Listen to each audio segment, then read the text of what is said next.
Duncan Airlie James is a legend and a pioneer of Scottish martial arts, a Muay Thai kickboxer who was the first that I can remember to pick up heavyweight titles in Muay Thai and kickboxing. He also fought in the illustrious Japanese K-1 promotion. He is the first and only Scot to do this, taking on legends of the sport like Musashi, Yoji Anjo and Nobuaki Kakuda. In addition to this, Duncan also promoted the very first Scottish mixed martial arts events, although back then they were called No Holds Barred or just free fighting. So obviously you were a Muay Thai fighter and very successful in that field, but how did you get started in martial arts and when? Okay, so I'm not as young as I look. So late 70s, early 80s, I was obviously, I'd left school, I was dead into rugby and wanted to sort of maybe play for Scotland. But I was never going to be big enough, even back then. I mean, look at them now, they're all huge guys, and that's cool. So I kind of stopped rugby and realised that I was still very dedicated to training and I was a really fit young guy. I'd got into martial arts kind of 79-ish, started in Shotokan karate up at the famous Budokan karate dojo in Candleriggs.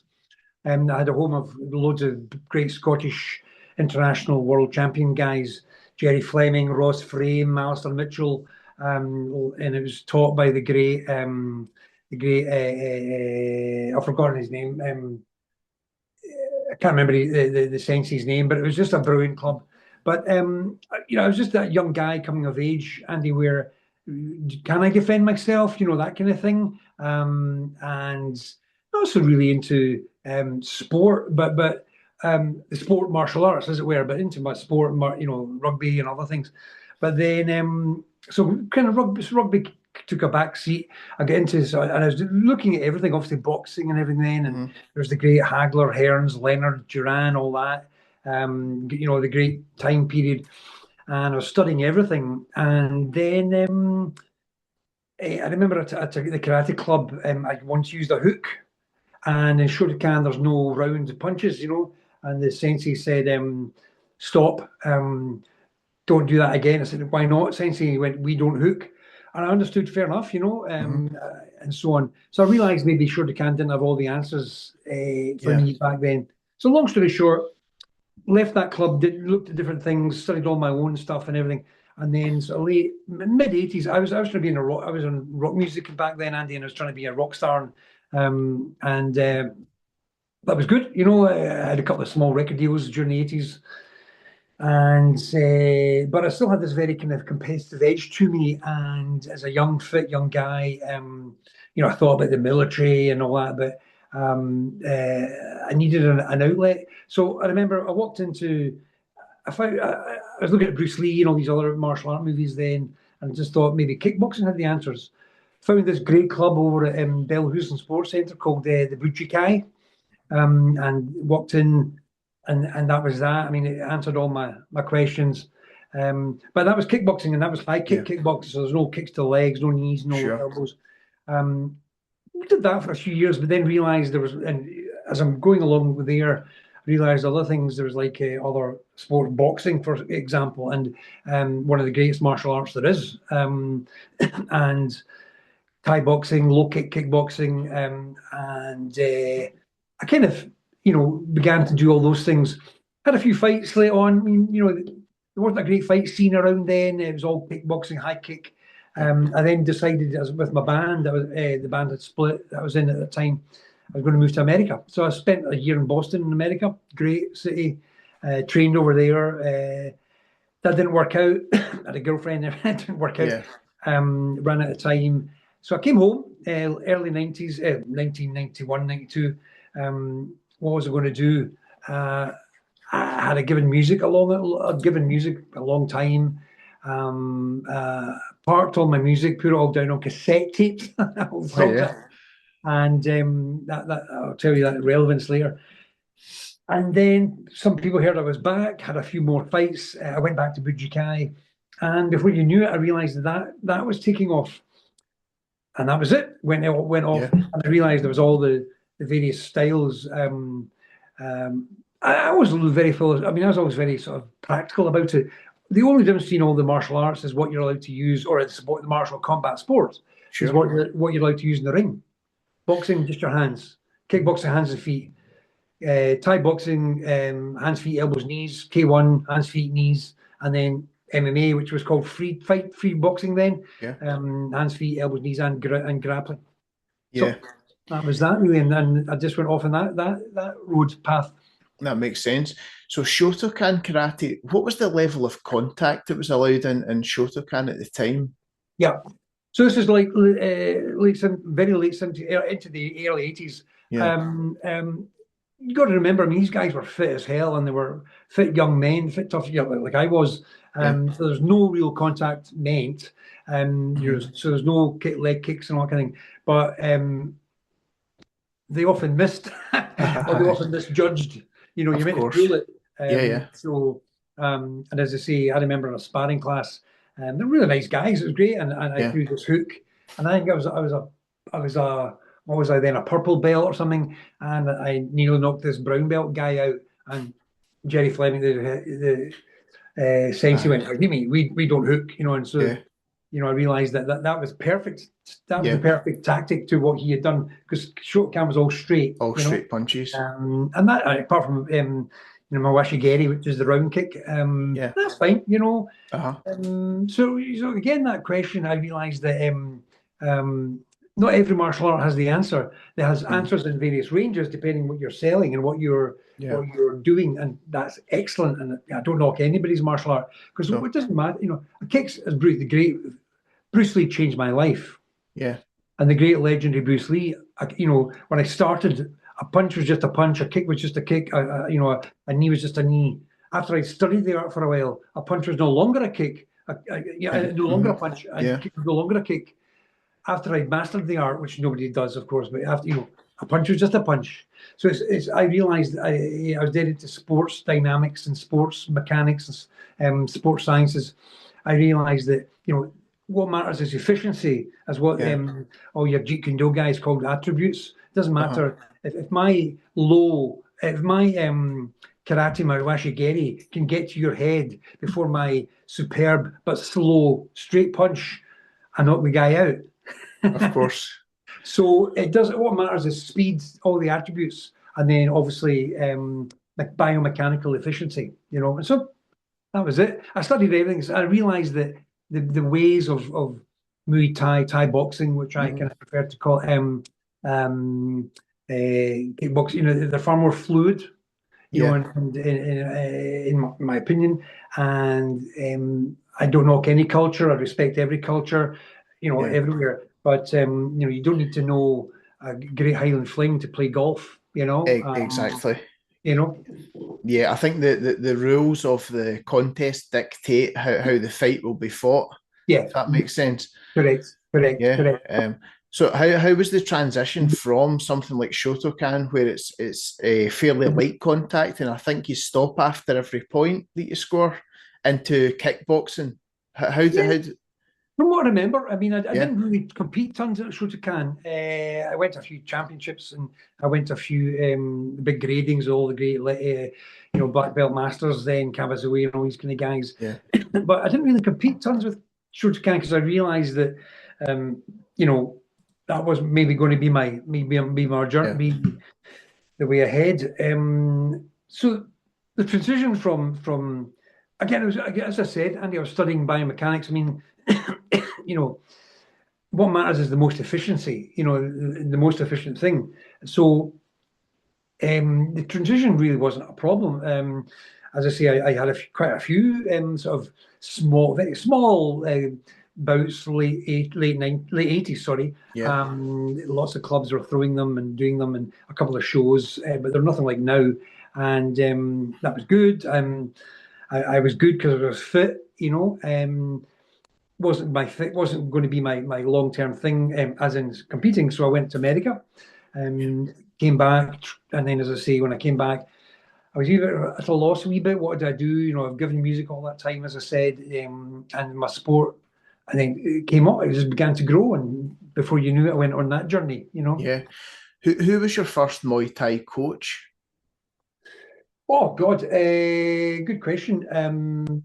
My God, I've had quite a lot of guys back in the day. I trained, and a lot of it was self-taught. Like a lot of these things were self. But I did do quite a few wee seminars, like Master Toddy down in Manchester. Oh yeah, and took a couple of guys down to his gym as well to do local interclubs.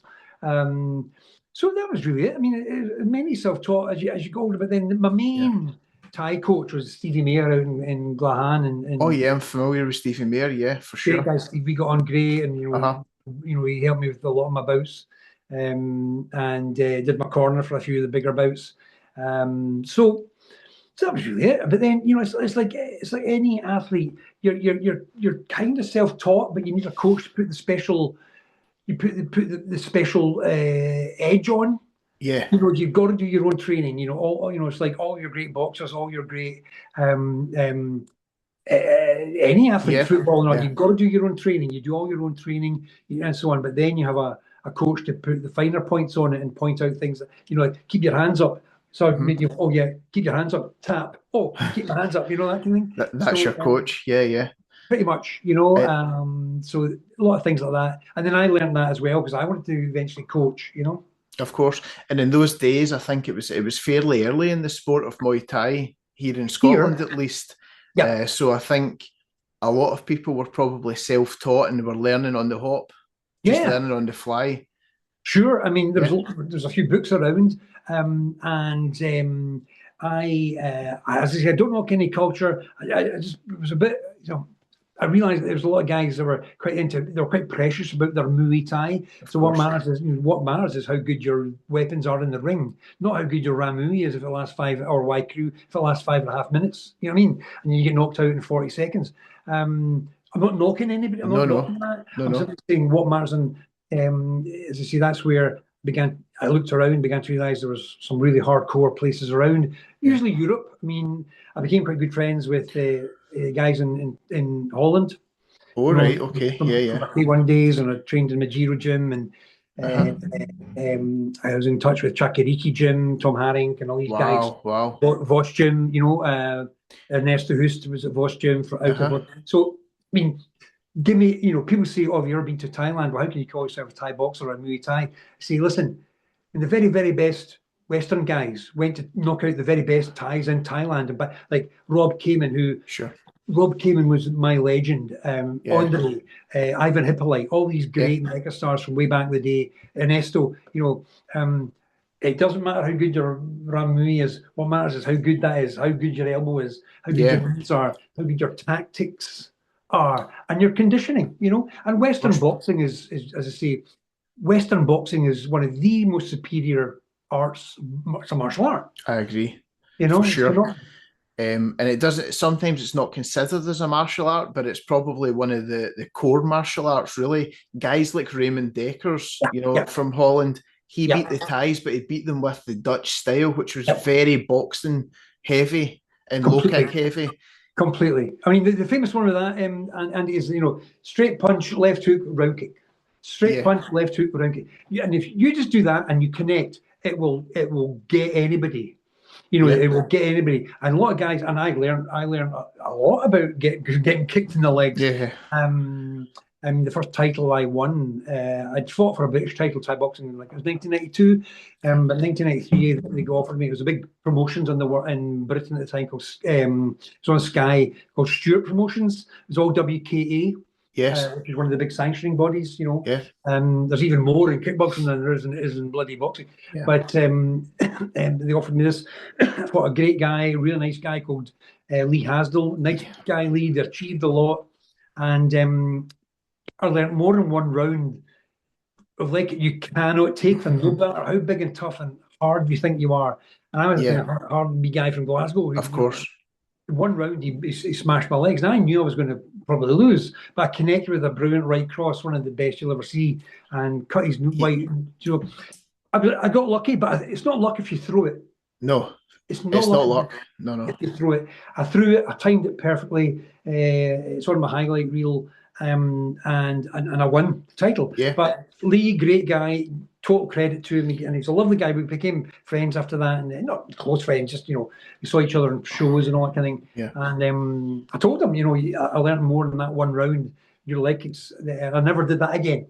And Lee is also a pioneer of the mixed martial arts. I can remember seeing Lee Hasdell fight on things like Cage Rage and even some of the earlier shows. Yeah. He was a phenomenal fighter. And I must say, much taller than yourself as well. I think you're 5'10". He must be in his 6 foot plus. Yeah, he wasn't much taller. I mean, I fought taller guys than Lee. Yeah. I fought Matt Skelton. I fought John Wyatt, 6'5". And I beat big guys and I lost to big guys. If you get your tactics wrong, depending on, if you get not your tactics, but you can make a mistake, it's often over. You get your tactics right, but you make a mistake in any sport, in any thing in life, that's can be a changer. So I beat big guys and I lost to big guys. But Lee fought in things like Pancras. I've still got my Pancras top that I got in Tokyo in 1999. That's so cool. Yeah. That's something you'll hang on to forever. You know, and a t-shirt. I got fantastic. Yeah. And you're also a southpaw fighter. Do you find that played to your advantage in some fights, fighting orthodox fighters, or? Possibly. I mean, that's a really good question, Andy. And it's funny, talk about acting, I'm sure in a bit. I'll tell you about the film Jake Gyllenhaal did, which I'm a great fan, but I'll tell you about that in a sec. I was a big, as I say, traditional, not traditional, I was a big Jeet Kune Do kind of fan. I think Bruce Lee Jeet Kune Do would have progressed into MMA. He was before his time. Of course. And I always remember, there's two ways of thinking about it. This traditional boxing thing of keep your powerful hand back and keep it and use your weaker hand to be a jab to develop, so you can throw your power. The whole Jeet Kune Do, Bruce Lee, was put your strongest side towards the opponent and build your weaker side. So I'm right-handed, but I was southpaw. It felt better to me. And there's many guys that say they can do both. I've seen very few real, genuine switch hitters. Some people, drop and change in between. And then you see that as somebody's gone up the levels, somebody, so a really good fighter times it. So the guys, if you're switching between sides, you're at one point, even how frequent, how brief it could be, you're square on. Yeah. So if you time somebody so they know you're going to switch, you hit them straight down the middle. So genuine switch hitters are rarer than I think many guys think. So to answer your question, I don't know if I mean, people, any good club, any good fighter trains for both. Because remember, to me, as a southpaw, they're in the awkward. It was more awkward for me to fight a southpaw. Yeah, I'm with you. Yeah. Because most people are orthodox.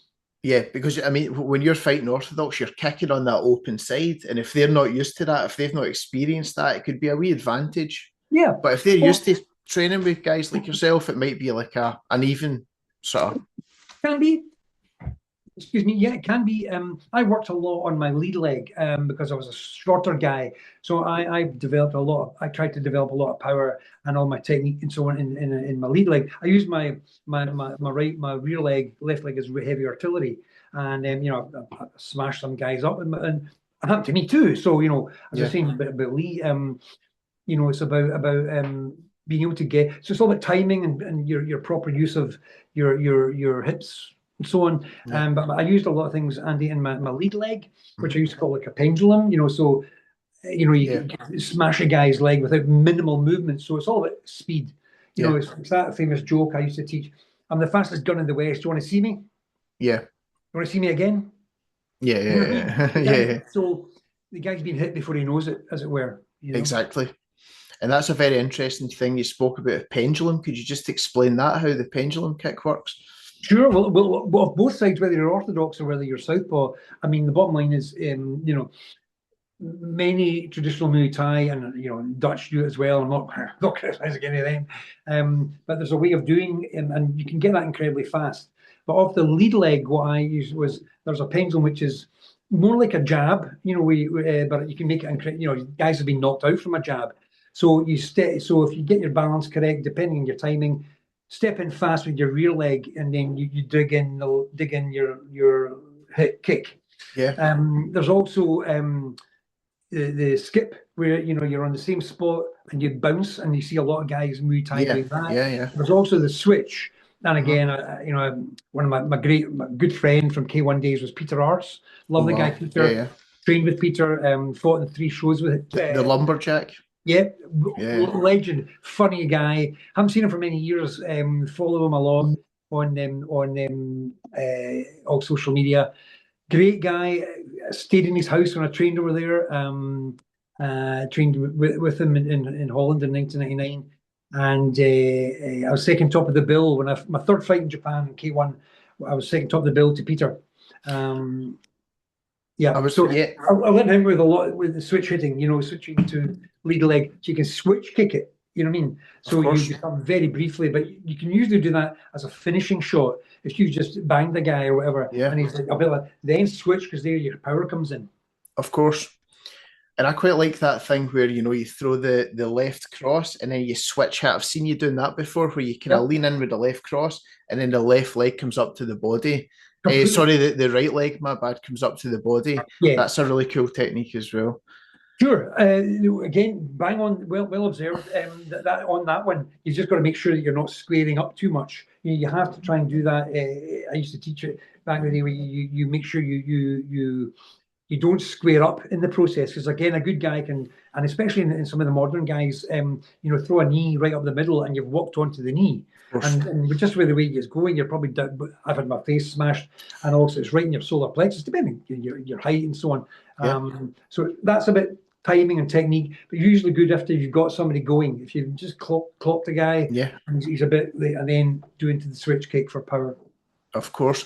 I'm interested in the Japanese K1 fights as well. How did you get the call up for Japan? Well, that's good. Excuse me, a good guy, still part of the whole promotion scene of Britain, of the world, really, is Paul Hennessy. Paul's a nice guy. Him and I got on fine, we got on well. He was a promoter, but he was working with Stewart Promotions way back at the beginning. So he gave me my first bout. He gave me quite a few bouts, Paul, and so I have a lot of respect for Paul. And he's gone on to, he travels back and forth all over the place, and he's the ISKA world representative now. So that was, he worked with all the major most of the major sanctioning bodies, but the big one has become ISKA. They're the biggie. So I had a few fights. Won world title, first world title, and then lost it, and then a couple of others, and then out of the blue, I just threw Billy Murray in Ireland, in Northern Ireland. Know the name, Great guy, Billy. Way back with Billy. He got a fight in New Zealand, and it was Ray Seafood's brother that fought, Ronnie, and again, I lost, but I was not. I mean, left Glasgow on Wednesday at lunchtime, fought halfway around the world, fought on a Saturday night. I was back in Glasgow on the Monday night, I think. Wow. Halfway around the world. So it was a bit buggered. And but I met Ray Seafood, love the guy, Ray, Ronnie, who's K1. And so from that, and then I think I got Paul out of the blue. They said they were looking there, and it was the K1 development shows. I was never big enough to go into the full Mega K1 Grand Prix. I'm the first to say it, but it's where fighting really should be now, or was then. And in terms of kickboxing shows, sure, out of the blue, relatively short notice. I think it was like 5 weeks out, and so I had to train hard for a world level guy like Musashi. It was Musashi, I think I fought okay. I lost. Wasn't dead. Prepared. I did what I could in 5 weeks, but because I showed my Scottish fighting spirit, and you knocked me down, I got back up, and all back then, Andy Every used to come out to bouncing dance music and all that. I came out to the pipes. Oh, nice! The Japanese must have loved that. Loved it, and I fought in tartan. Of course, I fought in tartan shorts, and then I had a tartan fight kilt, two different tartans. And so they seemed to love it, and I was asked back another twice. So I fought in Japan 3 times, That's amazing. And Musashi, I mean, he is a true legend in the fight Yep. game. So Yep. there's no shame in taking a loss to a man like Musashi. Also, again, much bigger, I would Yeah, say. Yeah, sure. a huge guy. Yeah, I'd like to fight him again. Hmm. I'd like to. I think he hit me, and I kind of. I'm not going to be. I'm not going to be rude. But at my very best, I'd love to fought him again. Of course. That's what I'm going to say. Your next fight in Japan, I believe, was against Yoji Anjo. Yoji Anjo. Yeah. Yoji Anjo is a legend of the fight scene. He Yeah. famously flew out to California and fought Hickson Gracie in his own gym. Do you know this story? I've heard it. Yeah, yeah, yeah.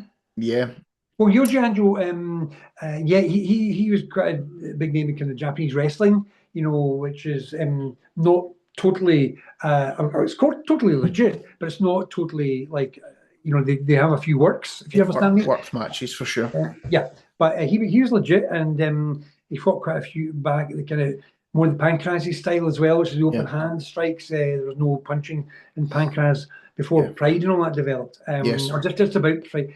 But he was wanting to transition to K-1, so they gave me a fight with him, and he was trained by the legend Andy Hug. Okay. Yeah, Andy is a great guy. I met him a couple of times. Really nice. Because you can see Andy Hoog in his corner, giving him advice in between rounds during your fight, and to be honest, I mean, I've watched the fight a few times. I still don't know how they scored at a draw. I thought you won.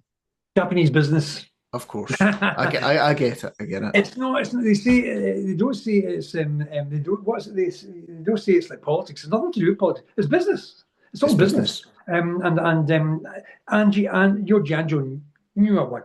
I'm not critical. What an honour for me. And that was at the Yogi Stadium in North Tokyo. And I was getting mobbed in the street by Japanese girls. it was nice. Of course. So although I had a partner back in Glasgow, so that was a great time. And then out of the blue, I was so honoured that because they liked my whole style and Scottish and all of that, and I was aggressive and I was fighting. They asked me back to fight Kakuda. Kakuda. Lovely man. Got on great, and because we were small, that was my third fight in Japan. That was at the Makamanai Arena in Sapporo. I think it was about 18,000 people or something.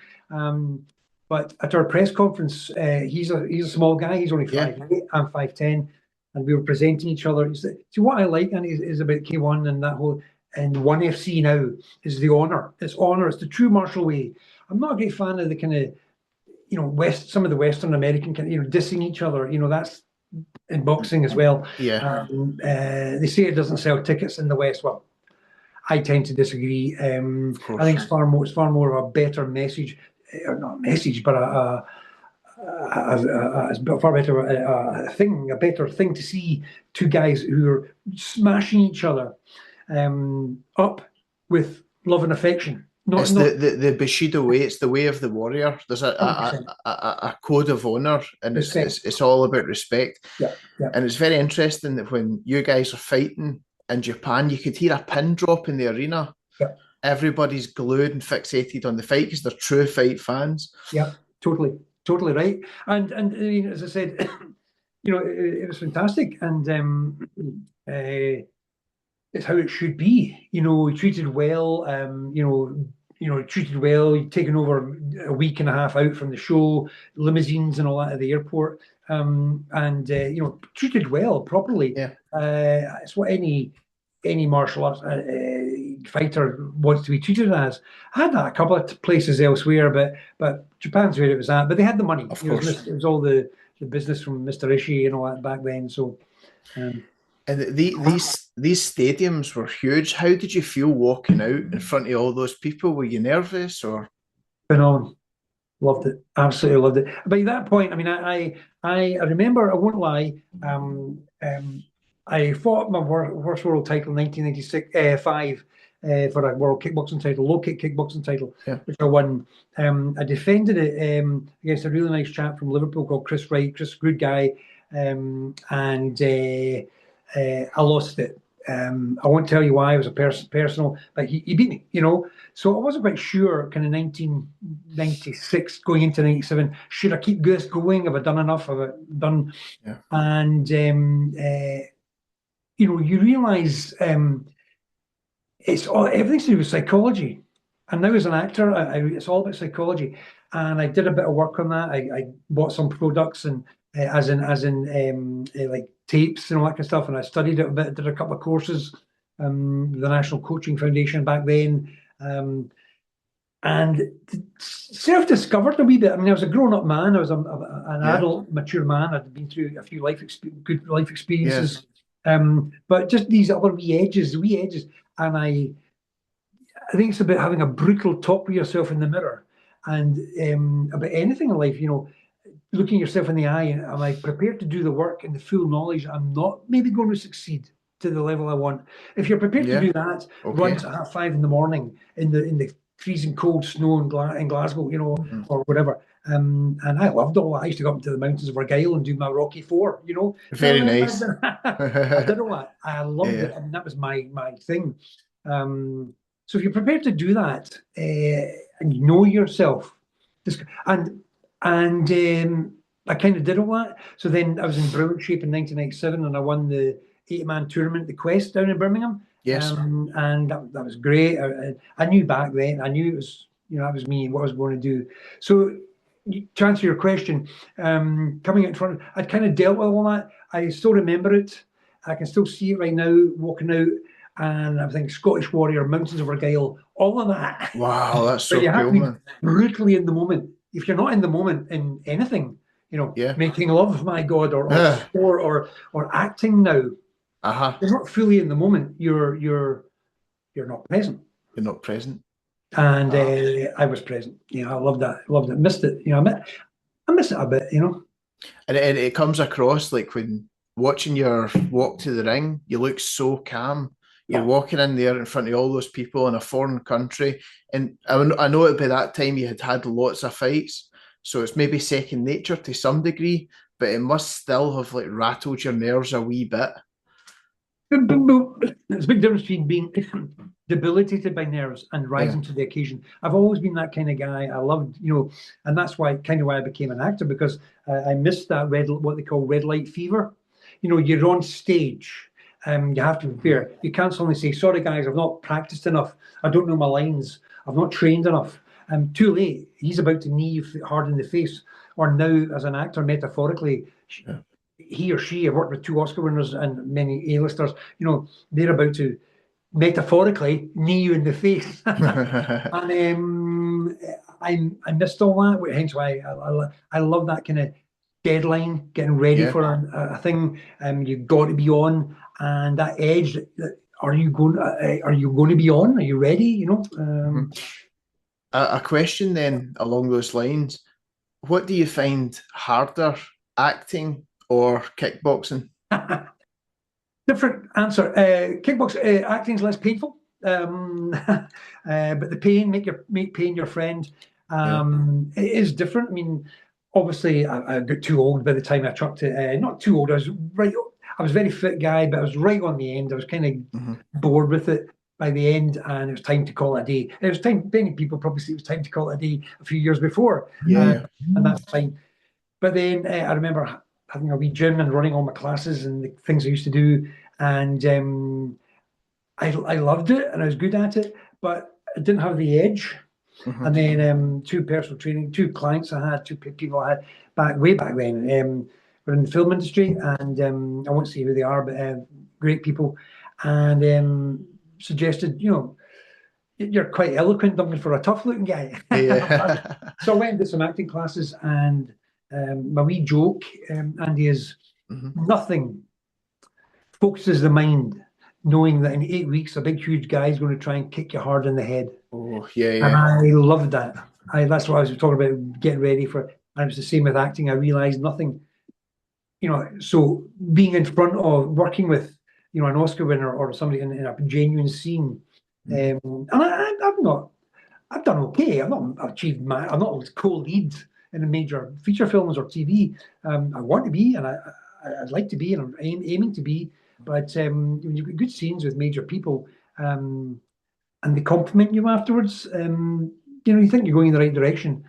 I don't need my ego massaged. I'm too long in the tooth now and an older man. And I don't need my ego massaged. Just, as I say to people, if you think I'm shit, tell me I'm shit. You know what I mean? I mean, I can deal with it. If you think I'm good, okay, that's up to you to. But that's your opinion. Thank you. Yeah. And I suppose that's true. Both things are performance. Whether you're out there mixing it up in the world of kickboxing or acting, it's both things are performance. You need to be on your game. Yeah. So that's really it.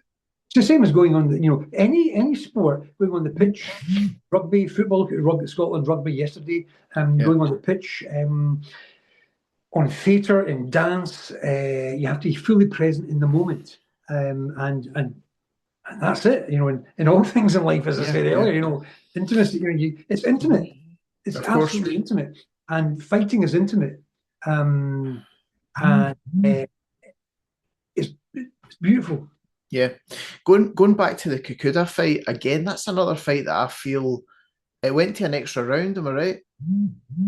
From what I remember, yeah, it did. It went to an extra round, but I feel as though you probably won that fight within the 3 rounds. Yeah. And again, the Japanese thing. It's just the way it works. Sometimes you're away from home. He's the hometown favourite. He's also a legend in Japan. He's a Kyokushin guy, right? So. It was another one of the offshoots of Kyokushin,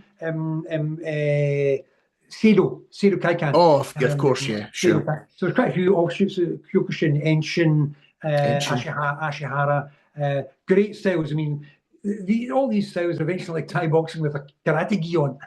Yeah, throwing your punches and so on. You just can't punch the head. You can kick the head, knee the head. You can't punch the guy, which is different for distance. But lovely dude. Shame I've lost contact with him. I don't know how he's doing. Well, I still see Kakuda on Instagram, and he looks like he's still training to this day. Brilliant. He's still putting out content, and he looks in incredible shape. The guy's doing really well. So that's always great to see. Absolutely. Oh, I mean, if I ever got to Japan again, I'd love to look him up and say hello. And after all these years, so. But they all. You can't be a bad loser, and I'm not a bad loser. But every knew I'd won it. Of course. Yeah, and it's an amazing sport where 2 people can be in that ring, knocking lumps at each other, and then have so much respect for each other. So much to say, if you went back to Japan, you would hug, you would shake hands. There's no animosity. I think many sports are like that. We story on that. Excuse me. I've been asked by quite a few people around the place, Glasgow and other places, Duncan, how can you talk about love and respect and honour and all that when you're a fighter? I said, well, hang on a wee second. I use an example. When on that Kakuda fight, there was a few Europeans or British guys over with us. John Wyatt was a little big guy from Kidderminster, lovely big guy. John, him and I were friends. On that kind of team, in 2000 there was the first ever K-1 UK. Yes. When Paul Hennessy organised it all, and they brought Mr. Ishii over from Japan, and so I was on it, and Matt Skelton was on top of the bill. He won it. But the story I'm telling you is that out of from the draw, just as Sod's Law, I get picked against John. So John's 6'5", I'm 5'10". I'm a wee bit heavier than him, I think I was at the time. So first round, we came out. I beat John's legs up and so on. I really, but right at the end, again, John got me in the clinch. Now, as I say, there's a clinch in K1, one strike, and then that's it done. And I made a mistake. A knee came up and bust my nose, and the blood pouring everywhere. I've seen that, yeah. Yeah. So okay, but I think it had gone on. If I hadn't made that mistake, and I would have maybe beaten him because my leg kicks were doing the job. And then kind of afterwards, John comes to me and goes, Duncan, I'm so sorry. And I went, don't you dare apologise. I love you. You're my friend. And I hugged him. It's like, what are you apologising for? Yeah. You mean what are you apologising to me for? I love you. We're brothers, and and that was what I loved about it. It's like what was it? Those guys with the That's so stick cool. to do? What were they called? Can't remember what they're called. Stick guys. Cali? Yeah, Yeah. but there were American guys that Dog did it. Brothers? Yeah, Dog and they Brothers, said, yeah. and a higher consciousness is through greater contact or pain or something. And I That's love right, yeah, it's like, yeah. you beat each other. It's like rugby. You beat each other up, then you buy each other a drink. Wow. It's, and I would say you can't truly know yourself until you've did a combat sport or been in some sort of maybe rugby or football. You've played something with a level of contact because it's hard to know how you would respond in those situations until 100%. you've been in them, you know? 100%. Yeah. Couldn't agree more. You put it's metaphorically anything. I think you can do it in the arts as well. Until you've pushed yourself beyond whatever that may be for you. Some people can do it better than others, but I think everybody can do it, and that's a human. Don't get too corny Buddhistic here, but a human enlightenment kind of thing. You can discover things about yourself, and that whole. I've talked about it a lot. The 2 and 2 equals 5. You know, the synergy kind of. You get beyond. You're just. And a lot of people like just like safety, especially in modern society. Makes you safe choices. Safe, all for which I understand. But as I say, as you just said, there's nothing more self building, forging your steel in the heat of battle, as it were, whatever that battle may be. For sure. Soccer, rugby, boxing, Yeah. Did you ever dabble in the grappling arts? Yes, I was a good wee grappler, and way back, I think one of my great uncles or something was a Scottish champion freehold wrestler. I think from what I remember. Wow. Yeah, so I dabbled in it and I fought in it, but I was kind of at the height of my career. If it had been a few years further on, there's guys in Japan and Holland I know I've met, box 1 month, kickbox the next month, MMA the next month, Thai box the next month, or 6 weeks, whatever it may be. So I was kind of my career was coming to the end just as that was all becoming big. But I love MMA. But my preference Andy, is for the more what was called global rules, kind of pride kind of rules. 1FC began in that, which is the biggest promotion in the world now. 1FC, everything. UFC is incredible, and I like it. I fought in Bellator back in the 1990s. Really? Yeah. Not in MMA, but it was a kickboxing show. Oh, of course. Sorry. Strikeforce. Strikeforce. Oh, wow. And the promoter then, Scott Coker, love the guy. He became the president of Bellator. Yes. Got on great with Scott. But I personally prefer the kind of pride style of MMA. It's more open. It is a bit more open. They took out the elbows. I mean, I've had my nose smashed wide open by an elbow. No harder than that. Yeah. In a world Thai boxing title. So it kind of the elbows end fights quite quickly, which is maybe the whole point. But it can end them from just like wee cuts and so on rather than anything power or whatever. Of course, it can do that too. But the reason I say that is pride and then rings, not rings, all the other Japanese promotions. Ending up in Rising was the last. They took the elbows out. They all had elbows out, but knees allowed on the head on the ground. So I just preferred it. I think it's a more rounded style. And they do it in the 5-rope ring, which I was always preferred to a cage. Okay. I think a 5-rope ring is it's preference. It's all preference. Personal preference. Yeah. Why so? Why the ring as opposed to the cage? There's nothing wrong in the cage. I mean, I don't mind. I mean, I like good fighting. Fighting is a good thing. Violence is a bad thing. That was always my violence. Oh no, for sure. Violence is the state of your soul. Yeah. And that can be corrupt and evil and nasty and malicious and sadistic. Fighting is a good thing. It's between two consenting adults who should be well matched and well trained. That's inspirational. I mean, who's the biggest kind of sports star maybe of all time? Muhammad Ali, because it's so earthy, guttural, and that's a good thing as long as it's civilized, as it were. And I think MMA it might not be your taste. You know, some sports aren't my taste, but I'm not going to Yeah, knock them for existing. of course. But what the problem in society is, Western society, is they equate violence and fighting. You know, that they equate. They are, of course, they're two sides of the same coin. Yeah. But violence is the state of your soul. Fighting is this is the opposite side of your soul, which is love and decency and ethics, and then, you know, smashing each other. And I've found that some of the most peaceful and non-violent people I've ever met have been through the combat sports, whether that's BJJ or Muay Thai or Taekwondo. 100%. 100%. Because you don't just learn what you can do, you also learn your own limitations, which I think is healthy, especially for young guys. Yeah. Oh, totally. Look, society is a safer place. The more youngsters will learn. You know, my mum was one of the longest serving teachers up the hill in Drumchapel way back in the primary school way back in the day, and you know, she was a lovely lady, very gentle, like nice woman, but good value. And she advocated for the benefits of the boxing clubs and martial arts clubs, good quality. So I always used to use the example. It's a great. Take 10 wee guys or women, whatever, walking around a scheme or a project, whatever you want to call it. They go into a good boxing or a good martial art club. Number one, they discover they're not as hard and tough as they thought they were. But most importantly, they're not made to feel small. They learn, disrespected. They learn self-esteem, self-respect, self-worth, self-discipline. They got all their aggression out in the gym, not in the street. 2 out of the 10 can't stand their ego being challenged.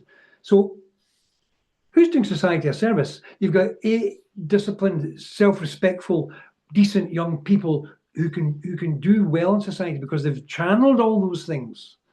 Exactly. Whereas if those don't exist, I've seen changes in people directly from people I've taught. Yeah, for sure. I mean, it could be the thing that we're actually lacking is a lack of combat sports, a lack of boxing to bring young guys in, to stay away from gangs, to stay away from the negative, 100%. And to focus on something. As you say, nothing focuses you like knowing in 8 weeks or 10 weeks' time, you've got some guy across the ropes that's going to, so it's... Kick you out or not, or choke you out or kick you in the head or whatever. Exactly. And that's a great thing. That's preparation, that's discipline. And the great Bruce Lee, there is no discipline but self-discipline. Okay, yeah. And that was one of his great quotes. And that stuck with me from way, way back. There is no discipline. If I go and eat that chocolate cake, which I don't have anymore, but if I went, or that kebab, then and I've got something coming up, then I'm not, you might get away with it, but you're not preparing properly, Properly. And the big one for us was always when I was doing Thai boxing back in the day, we were always told in the last 4 weeks of your fight camp, you're not allowed to touch alcohol. That was never a problem for me because I was never a big drinker. But some of the guys really struggled with that 4 weeks and they couldn't wait till their fight finished to get back to the bar kind of thing. Yeah. So that was a good thing for those guys. It taught them they could do without for like 4 or 5 weeks, Well, exactly. I mean, it's the same. Don't have sex, I was a fit young guy, so I was, and a few girlfriends, but back in the day. But it wasn't so much that there's a lot of studies now showing, apart from alcohol or smoking, they do affect your performance. Missing out on intimacy or other things doesn't really affect you in that way. What it does, though, is as a healthy male, and even women who fight now, it makes you. Can I swear? Yeah, go for it. Yeah. It makes you fucking angry and annoying. Exactly. Young dogs, you know what I mean? For sure. And that you need that. And that's not a violence thing, because that's under control in a human spiritual sense. If it did make you into that, then any sport would say get lost. I think there was definitely some wisdom in some of the old ways. We tend to here's a good example for road work, running. Yep. A lot of people now, and they may be right scientifically, I don't know, are saying jump on the bike, for example, do your sprints on the bike or the cross trainer. It's better for your knees. You're going to get the cardio for your fights. I still believe there's something in road work. Well, I couldn't agree more. It's biomechanical, Yeah. but it's the same as sparring, Andy. I mean, I trained at a few boxing clubs over the years, some great places, and a few not so great, and kickboxing as well. And I, young amateur box, a couple of young amateur boxers. I'm talking 25 years ago. You think, oh, Dunky, I sparred 150 rounds for this fight. I'm going, well, I'm thinking to myself, you're going to lose me. Where's your edge? I mean, I remember, as I got older, but I never sparred more than 15, 20 rounds for a show. Oh, for really? Really? Yeah. Wow. I mean, technical sparring. I did loads of technical sparring, but not going for it in the ring and laying it on down. Because otherwise, where's your edge? You don't sharpen your sword. Again, metaphors, martial art metaphors. You don't sharpen your sword by cutting it all the time. You sharpen your sword and then keep it ready for when you need to use it. Yeah. And that's an age thing. So yeah, I mean, a couple of big bouts I remember. I think one of my big bouts I won was 14 rounds of pretty hard sparring. The rest were all technical. And I think you were probably ahead of your time in that regard, because a lot of people were hard sparring all the time back then. Yep. Nowadays, some people are actually saying they don't spar at all. They've learned, some UFC fighters, they've learned how to fight. They just get themselves incredibly fit and they go in and they do their thing. I don't know if that's a good thing either. Yep. I think you need to perform in the thing you're going to perform in. But yeah, I hear them. I hear what you say and what they do. I think maybe they need I say it's up to individuals, of course, but maybe you need a wee bit of pushing yourself into that zone, because nobody, you have to push yourself into that zone. I think so. You know what I mean? And have somebody trying to stop you. Yeah. As it were, grappling or kickboxing, whatever, striking. But everyone has to prepare their own way, and what matters is results. And if that way, if going out and eating 5 kebabs and so on works for you, and you win the world titles in any endeavor, take my hat off. Yeah. It's not going to happen, I don't think, though. No, you do get some people who are freakishly athletic and strong, and to some degree it doesn't matter what they do, but I think that always catches up on them in the end. Totally. Well, I think it's a great point, Andy. I think a good example of that. Now, who am I to criticise somebody like Naseem Hamed? But his whole, in my opinion, when I used to watch him back then, his whole thing was incredible lightning reactions, incredible lightning reflexes, and he got away with it. As he just got that wee bit older, and those slowed down ever so in microseconds. Then, Barrera fight, he was found out, and he never came back. He never did anything much after that. I'm not knocking Naseem Hamed. It wasn't quite my taste. I didn't like dissing guys and so on, but incredible athlete back in the day. But then, as I say, when those I was just very focused on, because I wasn't most gifted with natural speed or anything, but I was fast. But there's many drills you can do. But I would always emphasize the basics. That I've got very sore hands. I'm wearing a glove. That is better than that. Of course, is better than your ribs. Yes. So fundamentals, absolute basic, brutal fundamentals. Again, you see young guys and young women who are so fast and so incredible, they can get away with it, and the reactions are fine, and they move out of the way or they avoid. If they go on and as you say, things slightly slow down, their habits are ingrained, and you can't change that. Yeah. You'll get a shin in the face. Yeah. Your reaction times as you start to get older, they come down a notch, and your whole style's exposed. Yeah, totally. That said, when he was in his prime, he was something else. I think his trainer was a guy called Brendan Ingle. Yeah. And it was all about that sort of using your eyes to fight and avoiding shots and being proactive with the defense, which it was incredible to watch. I was a wee guy. I was a wee guy in the 90s when he was at his peak, and it was just like mind blowing stuff. Totally agree. But again, Andy, that is completely. It's like if you're a big, strong, powerful guy, you're dependent upon landing your big shot. Yeah. Because that's a game changer. You smash the guy up. But if you can't land that, you're in trouble. So you have to have a range of abilities, and then get them as best you can. Then you put them again. So what we all have discovered through we witness it is the best guys have great range control, great speed, good great power, and then they're better than another guy on the night. Yeah. Then multiple times, but then one time they're not as good as the other guy on the night. It doesn't mean the other guy's better. It just means on that night he was better. Exactly. You know? The person that springs to mind with all those attributes, George St. Pierre. Yeah. You know, like I think who's the nice coloured lad who won the UFC loads of times. I think he's on the way back, making a comeback. He was heavyweight. Heavyweight. Yeah, or light heavyweight. I think he was UFC. But there's loads. John Jones, perhaps. John Jones. Yeah, John Jones. John Jones, incredible.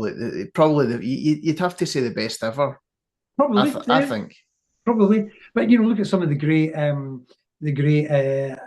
at his best Fedor. You know, at his best. I mean, he went on too long, like many of us have done, and he went on too long, and he got away with a few things, but he didn't get away with them in his later fights. You know, a couple of he shouldn't have won, and then quite a few that he lost right at the end. But I think I thought he was done by that point. But the great ones, when that great one in Pride, I think it was Randall. He put him on his head. Put him on his head. Arm crank. Incredible. The toughness. Yeah, that's my point. That's exactly my point. It's phenomenal stuff. Yeah, Fedor Emelianenko. Him and a few other guys. Marvin Hagler. I loved. Before every fight I had, I saw that fight live in the middle of the night because it was beamed in on the BBC way back 1984 or something. What it was, and I used to stay up till 5 a.m. watching these things live from Las Vegas, and I was mesmerised by that bout, Hagler-Hearns, and before every bout of mine, in my period, you know, when I was fighting title fights and so on, I would sit down late at night, you know, on the video, this video, and I turned the lights off, volume up. I knew every second, and I'd still get tingles down the spine. Hagler-Hearns round 1. So the reason I'm telling you that is like that whole Hagler warrior look. I love them all, Hearns, Duran, you know, all these guys. But Hagler, for me, personally, in my opinion, Hagler had that warrior. You know, him and Fedor and Peter Arts as a kickboxer. Hickson Gracie, if you're familiar with Hickson. Of course I am. Yeah. Just incredible. And I'm sure there's some guys now. I mean, I think Usyk's a bit like that. For sure. Just incredible. You know, I think Anthony Joshua was a bit like that, but you know, he's just not quite got that edge above these guys. So, in my opinion. One of the craziest things I've seen in boxing is when Tyson Fury was he was more or less flatlined by big the American. He goes down and he comes back up. Yeah. The mental strength to actually come up after eating that shot. Yeah. And the courage. Totally agree, Andy. He was on the floor. He wasn't out. He just went, "Did I get up or did I stay down?" And he went, "I'm getting up." And now that right there. But you know, that right there. That's what it's about. So I respect him immensely for that. But Usyk has got that whole package. Oh, for sure. In my opinion, Fedor had it at his best. Peter Arts, Jesus, and Peter was never the most brilliantly. I think he was very well, but Rob Kamen. If anybody doesn't know Rob Kamen, you know. And I met all these guys, you know, lovely guys, you know, all huggy and all that. That's amazing. Big shows and Glory in London and all these things, and I trained at Majiro with Andre Manart, and stayed in the gym. So fantastic. Did you ever come across a Dutch fighter called Perry Ubeda? Yep. Yeah. He's a big fan of martial mindset. We message each other backwards and forwards. A really nice guy. Yeah. I don't know if I ever met Perry. I think I might have. I'm sure I maybe met him once, like in passing. But in K-1, when I did the 3 fights there, guys were coming and going all the time. You'd meet one guy, Andy. You know, Andy Huck a couple of times. Yeah. Ernesto Hust. I didn't meet Ernesto because I never fought in the same show. But you know, guys were Mike Bernardo. But Perry, I always ring a bell that I think I did meet him once, but I just can't place it. But another great legendary fighter. The great guy that I from the Dutch, that a lot of the guys in Holland I always say was like not a king of kings, but you know was Andre Brielman. Okay. hard as nails. Great wee fighter, great fighter. Yeah, And for then sure. Deckers, of course. Deckers at the lower weights in Thailand, and there's been a few others. I can remember a wee bit later on the story, Remy Bonyaski, he was Yeah, phenomenal as well. as part of Remy Vinchasky. Wow, right, Yeah, right. yeah, back in the day before he'd done anything. And another legend, you know. Oh, for sure, for sure. Did you ever just box Western boxing? Sadly, no. I mean, the money wasn't great back then. I mean, the money was all right, but Okay, I never made anything like the guys do now. yeah, But at all, actually. But my mum, God rest her soul, my mum always said you were good at the wrong sport. If I'd gone to professional boxing and I was yeah. able to achieve the same level of success that I did in kickboxing, Thai Of boxing, course, you know, I'd be multimillionaire. of course. That Uh, that's it. Boxing has always been the money sport, yeah, yeah. even to this day. Yeah, yeah, You know. yeah. It's weird. I mean, I don't know why, but it's the boxing organization in Britain, and I love boxing. As I say, I look at boxing as it's just that because it's so big in money, it attracts some Big personnel. investors. Yeah, yeah, all of that. But I've always loved. I love all combat sport, and I mean, I love even submission wrestling. I love watching. Yeah, Guys, and a great MMA fight is just one of the most incredible things to watch. And all rounded, there's been a few I can't remember off the top of my head, but that's why I promoted MMA. I loved MMA and so on. And what I said earlier, if I had been a wee bit earlier, I'd probably be doing MMA. I've done more as much. Look at the young Chris Duncan. Now, I think I gave Chris Duncan his first fight. Really? Big shows we did in kickboxing. It was K-1. Yeah. And I'm so pleased and proud of him that he's done. He's doing so well. He's gone on to do what he's done. But I'm not being an arse to Chris, but he needs to win something. You know what I mean? Look at Nico Carrillo, just won the world title. Wow. One FC. Incredible. Yes. Was that maybe 2 days ago? Friday? Yeah. Utterly brilliant. I don't know the guy, but any Scottish fighter of any form, judo, jiu-jitsu, any form out there on the world stage has my support. I'm right behind them. Same here. Just incredible stuff. Yeah. He's such a powerful guy, Nico Carrillo. I know. And it's not just with his kicks or his punches, it's everything. Timing.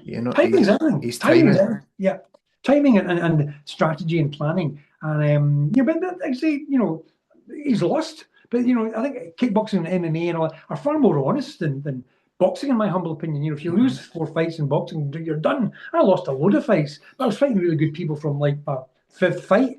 And I never avoided anybody. Some guys avoided me. Yeah.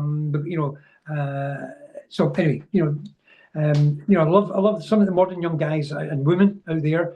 I think she's retired now. Jojo Calderwood, she got her man. She is incredible. Unbelievable. But yeah, everybody sees the lucrative thing of MMA. But if anybody needs to see, in my humble opinion, I love the UFC. I love Bellator when it was around.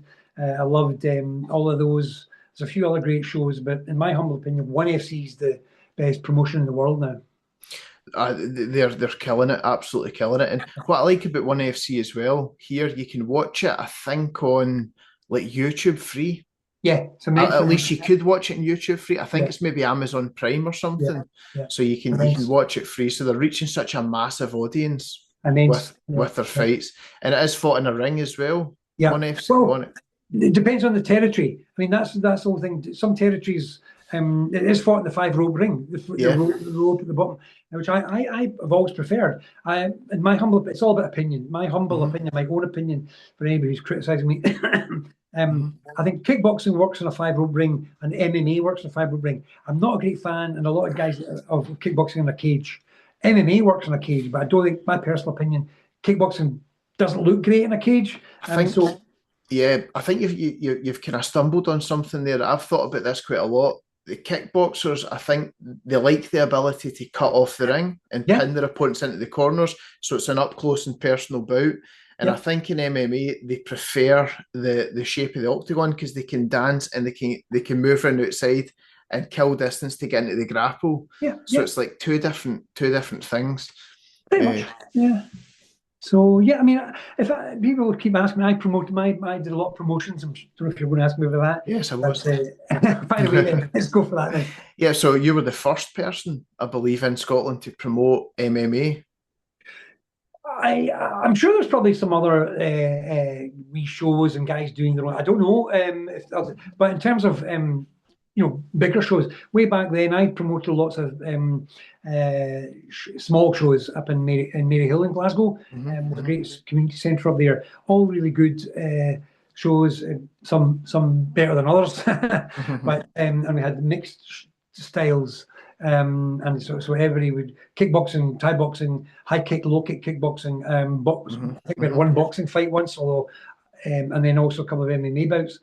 Some great guys on those who are still going or involved. And then I think we'd come to the end of that kind of format. I kind of realised that it wasn't going. So then I then closed that down and decided to come back with a one style only kind of thing called Katana. So I was the promoter of Katana Fighting, and we were great show. I mean, I'm still proud of what we did. Many people still ask me, Duncan, is Katana coming back? The last Katana show we did 8 shows, culminating up to 2013 in a big the first ever world title, genuine, legitimate world title. Our belt was the same as Strikeforce belt, and that was but never made any money, lost money all the way down the line. So we couldn't go on like that. Came back a wee bit after that, but I'd become my acting was really taking off, Andy, and I didn't want to let guys down. So the last show I promoted was 2017 in the Marriott Hotel, where we did a few, and we were I always like to think we were the highest of standards. Best medicals around, the best promotional standards. Treated athletes properly the way I was treated in Japan, although without the same budget. Always made sure at the end people always paid properly and all that. So we did it all correctly. Never made any money, so what can you do? But then so that was kind of that. Then I was about to think about doing another one, and then COVID happened. Of course. And that busted everybody for so long. That killed everybody. My acting career. Just before COVID, late 2019, in acting, people probably saw the one most people remember me from or know me from was the Bank of Scotland ad with Susan Calman. Of course, yeah, I remember that. So that was 2019. Then I was auditioning for Peaky Blinders, Valhalla, The Witcher. I could rattle them all off. Yeah. And then COVID, the first lockdown, and that busted it for everybody, Yeah.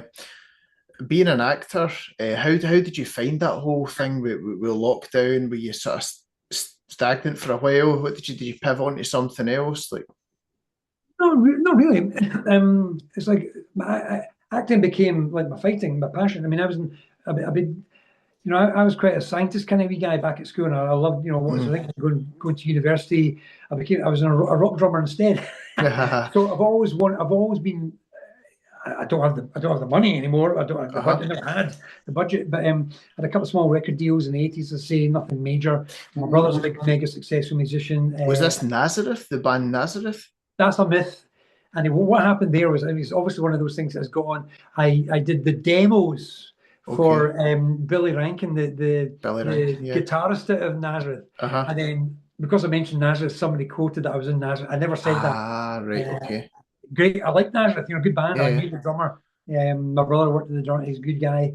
But that was I did the demos, drummed the demos way back in the day, 1978 or 79 or something, 1980. But the reason I'm saying that is I was always into the performance thing. And I've looked at myself. I don't think it's an ego. It's not an ego thing. Hey, look how good I am, because that doesn't last, and you can't go through the pain if that's all you're motivated by. Driving yourself up a mountain in Argyll in the bloody sleet, want to be a world champion. That's different. That's a core desire, a core urge, as it were. So I think I'm legitimate in that sense. So it's performance, same with music. When I was back in music, but then as an actor now, That's why everything else stopped. I sort of had a wee gym. I stopped my classes because acting took over, and I was able to do that performance again. Now I can do it till I'm an older guy now. I'm an older guy. I can do it. I'm not having to do all the hard sprint sessions. Well, I'm not capable anymore, really, doing all the hard sprint sessions and sparring and power. And I don't want to. I did all that. I think my last fight was I was 44 or something like that. So that's a drive, and I strongly advocate to youngsters of finding that drive. And you can see your young guys, Nico Carrillo and all that. Chris Duncan, they're driven. They're driven for sure. What a beautiful thing to witness. Of course, that's a life. It's a lifestyle. Yeah, win, lose or draw. Those guys and others will go throug't freaking walls because they feel something. Chris, very driven. Chris Duncan, very driven by his mother's memory. And after my mum died back in 2025, one of the first shows I dedicated to her. We supported the charity. She died of a stroke way back. So those are genuine motivations. And they mean something. They goddamn mean something. But I've seen other young guys down the years and girls come out and all their wee audience and, hey, darling, how you doing? And, it's all about image and ego. And the second they get under pressure, it kind of begins to collapse. So they pick their opponents. Now, I'm not slagging people, but it's common. No, it's common. We've all seen that. Nothing gives us more, incredible wow when you see a man or a woman, two people or a team, whatever, go through the wall against each other, and they're laying their soul to bear in the ring or the pitch, whatever you want to describe it. And it's the same with acting. Lay your soul to, because we're all a witness to that incredible vulnerability. And I went into the ring knowing I could be knocked out, and I have been. I've got a wee scar up there from when I fought Mark Russell, and I love the guy Mark, great guy, and his trainer at the time, who died a few years ago. And other times when you go, I'm leaving because these guys are sparring. This is crap. They know who's going to win it. Yeah. And I've left. So. No, definitely. And I think a big part of this this drive is to prove yourself to yourself as well. That's a key thing. Some people are doing it for an audience, or they're doing it to show off or whatever. Yeah. But a true fighter, I believe, is they're trying to prove to themselves, I can do this, or I can conquer this fear. Totally right, Andy. And they're prepared to lay their soul to bear in front of an audience. Yeah, which is a huge thing. Exactly. I mean, it's like I say, Rocky IV. I remember that film, changed my life. I adopted some of his training methods. I did the upside down crunches in the barn, the dragon flags, and all of that. And just it inspired me to hell, and so on. But and running up mountains, I was a fit as hell tough young chap. But it's you don't do that if it's about an ego, because if your ego massage, you need someone to witness it. Hey, look at me, darling. And we've all got a wee bit of that. I mean, I'm not knocking, that's natural. But if that's your driver, it's not going to last long. No, it's fragile. Opinion. Exactly. And there was something, you mentioned Rocky IV. I think there was something about the films and the culture from that time period that was so inspiring. Martial arts movies, even the good action films. Arnie. They were just phenomenal. Arnie, exactly. Yeah. Stallone, Arnie, the whole thing. And nowadays, I feel as if we're missing that. Tell me, I think 80s was one of the greatest times of, periods of all time. And people say it's incredibly corny and all that now, but, still much of my favourite. And every era, but depending on the technology, every era has their legit and genuine, and they're not so much. I just think that back in those times when it was harder to be quality. I'm not being arrogant. I'm not saying, but it took more to push yourself to be, it's easy now to sound or to be validated. Yeah. because of technology and so on. How many likes do you get on Facebook? Of course, I yeah, don't for people sure. or Instagram. I don't people that matters to. You Yeah, know, yeah, yeah. I don't give a damn. It's No, just, no. I should apparently. I'm told I should, and maybe I will, but I'll leave that to a marketing person. You know. The ironic thing is, the more you care, the less you get. So that's just a kind of fact, you know. If you're doing it for the right reasons, people Yeah, will see the authenticity, and that attracts people yeah, towards you. So if you're yeah. doing it for the wrong reasons, there's no, as you say, there's no integrity in that. Exactly. Andy. I mean, I've never been driven by money. Money's important. I've had some and I've not had some.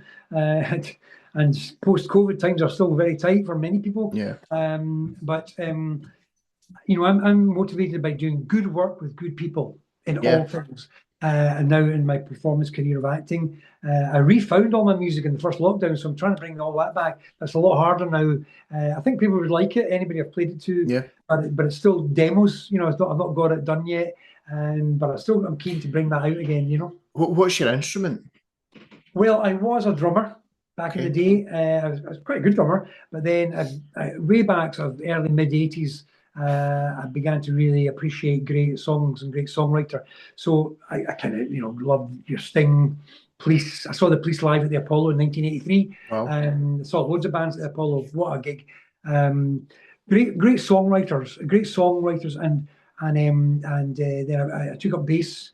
Everybody wanted to be Sting, but I'm not. I mean, I was a realist, but I'm far more into kind of bit more rocky in it. Well, I was always rock, but I'd say influences back then, and they were like Police, Tears for Fears, Peter Gabriel, but now even more so AC/DC and Yeah. Metallica and Van Halen. What a band!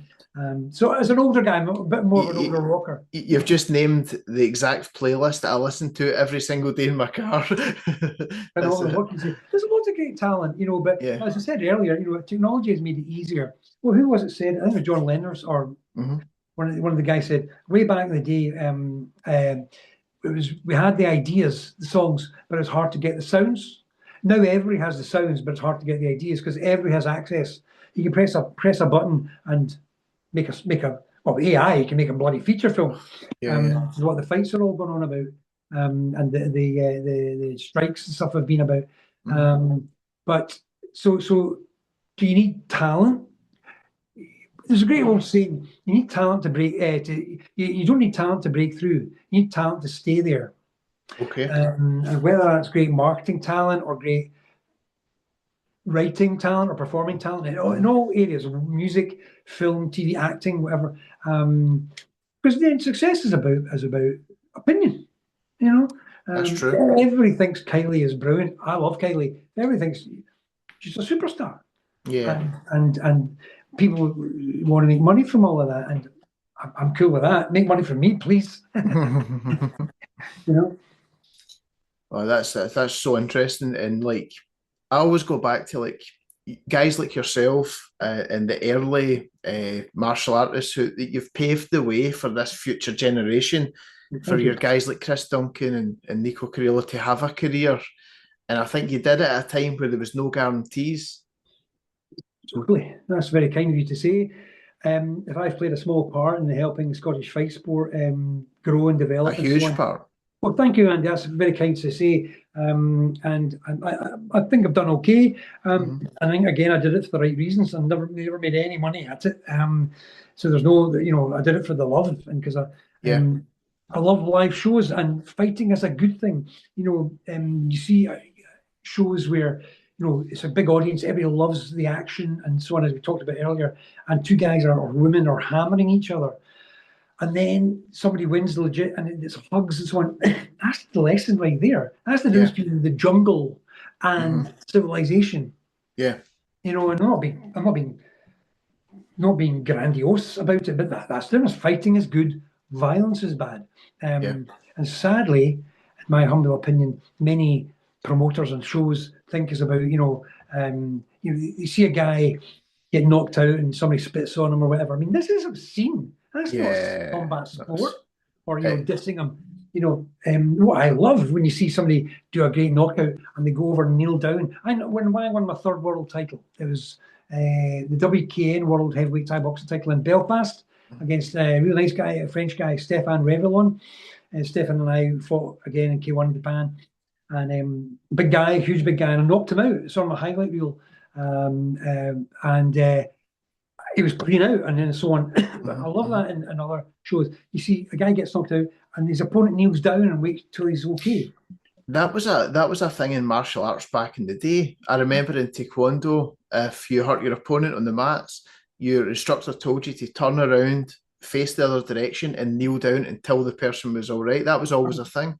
Yep, 100%. Now you get guys, they just knock somebody out, and I get it, I understand, but they don't really care. They jump up on the side of the cage or they go and all that, and they ignore their opponent, and then it's like, thank you very much. And so, sport, business, I get that and I understand it, but it's not the way I do, not the way I did things and the way I like seeing things done.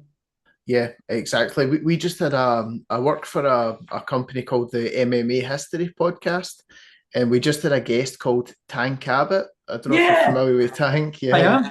And one of his, I think it might have been his first knockout in the UFC. He scored a knockout against a guy called John Matua. Yep.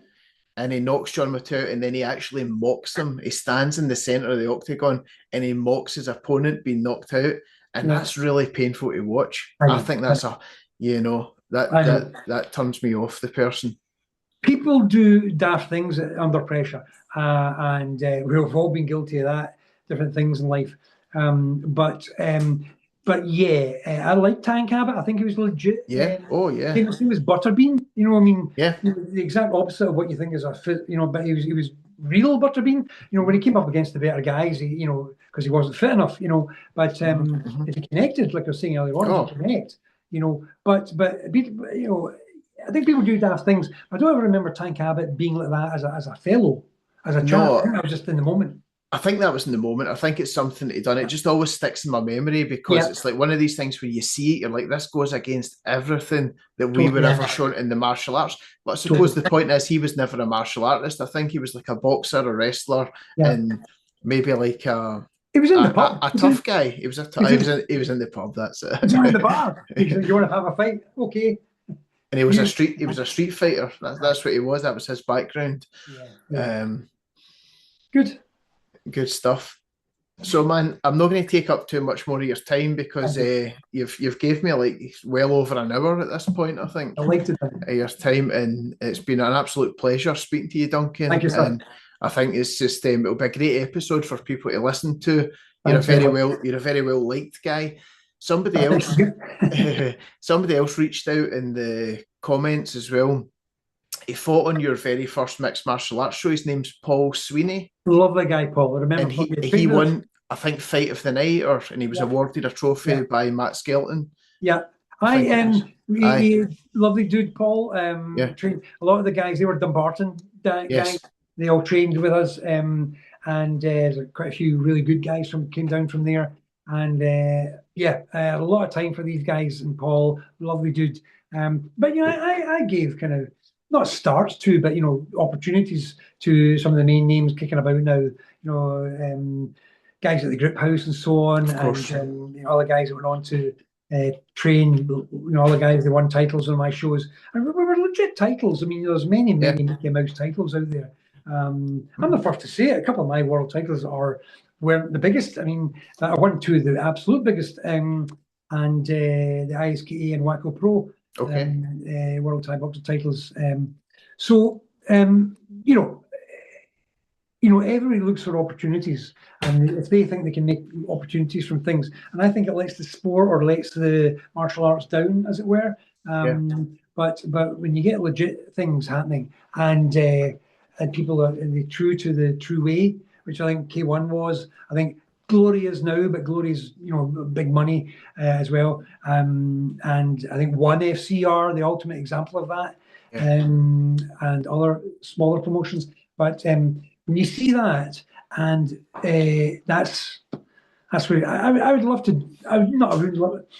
I need a team again. I don't have anybody now to help me with all the shows I used to do, and I would do it again because I think we brought the right attitudes and right vibe of a show, and way back my previous shows, we were no smoking, no drinking. If there was any bans on any of them, Yeah. we had up at the central halls in Maryhill, we had no smoking, no alcohol. So people showed up, felt comfortable. I remember a mother saying to us, "We love coming to you with our teenage kids, because your environment is very helpful and positive." I like that. I like that idea, because what you lose in one crowd or one audience, you gain in another. It becomes a family-friendly event. It exposes people to the martial arts, and it's a positive thing. Yep, totally agree. And I mean, okay, it's fighting. Fighting is what it is. But if you let things out of your control, I mean, I remember a few shows in working man's clubs and all this. And okay, but 30p of vodka. So like by the fifth fight, there's better crowds in the audience than there is in the ring. Yes. You can't, and that's going nowhere. But the promoter's made a few quid and he doesn't care. And okay, I get that. But we need better regulation here, and that comes from kind of government sources, as it were. But I think the governments are scared to get involved in this kind of thing. When I fought in America and so on, I had state athletic commission licenses, and the state athletic commission did it all with California and New Jersey, North Carolina, Georgia, and somewhere else. But they do it all. And in Japan, had to get brain scans and all this. Promoters say, I can't afford that. Well, that's what separates the men from the boys. We didn't quite do that, but our medicals were better than almost anybody's back then. I can remember going to shows and fighting in places like Cleland Miners Welfare. Did you ever? Yeah, places like that. And, I know Cleland, back in the day. So no, good times, but I think Andy, if a promoter's heart's in the right place, it's a great show, because they don't want any audience crap or whatever. But I think that some people have been exploitative, especially with cage stuff. It's all about cage. There is no such thing as a cage fighting. There's no sport called cage fighting. That's got all the back of the old implications. And I get interviewed about this, but on BBC about two men down a lane fighting to the death. It's like what? What? Cage fighting. I say, what do you mean? And guys go, oh, UFC. What do you mean? I said MMA. And they go, what's that? You know what I mean? I think it's so much of that was an early marketing tactic. Totally. To drag people in for the wrong reasons, and it's stuck with us. And some guys saw that to exploit it. Exactly. Some dosh. And I don't really knock anybody trying to, especially when they come out with something, something good comes out of something potentially negative. But I do reject kind of any violence idea, any real men do this kind of shite, age fighting. There's no such thing. It's like saying pitch football, court tennis. What does it matter? A cage is safer than a ring. Of course, that's true. That's right. There is a real cool promotion that started in England called Total Combat. I don't know if you've seen it. Yeah, I'm dying to go to one of these events just to see what it's like. I like the style, I like the format with the sort of oval shape and the sides, like it's like a pit they're fighting in and stuff. So that's the northeast, isn't it? I believe so. Yeah, I believe it is, and it's a real martial arts type event as well. Spinning kicks. It's probably more like, remember you mentioned traditional kickboxing. With the long trousers and stuff like that. And I just find that quite exciting. So I'm going to definitely make an effort to go to go there. Well, if I get back to it, I mean, obviously, I was thinking about bringing shows back and so on, but then COVID happened. But then also, you got to focus. You got to have if you've got a major. Anytime a minor thing in your life, it's in the way of a major, it's not a minor anymore. So I've got to focus on trying to get this, I'm not getting younger, you know what I mean? Yeah. So I've got to try and get this, hopefully bigger success as an actor. I think I'm doing okay, but I want to get up there, and dedicate myself to try and be the best actor I can be. And you're right. It's when you start dividing your energy amongst promoting shows, acting, doing this and that. That's when you lose. It's when you really focus in on something and harness all your energy towards the one thing. Totally, mate. Totally. If you've got a Yeah. good team, you can do that. But then again, you know, you have to take that hat off, put that hat on. Yeah. You know, promoter, actor, and that's a hard one to do. So yeah. Okay, well, listen, it's been an absolute pleasure speaking to you, Thanks, Andy. Duncan, and we'll My talk pleasure. again soon, man. 100%. Thanks Okay. very much indeed. Thanks so much, right? You have a great rest of your night, okay? Okay, Andy. Thanks, sir. All the best.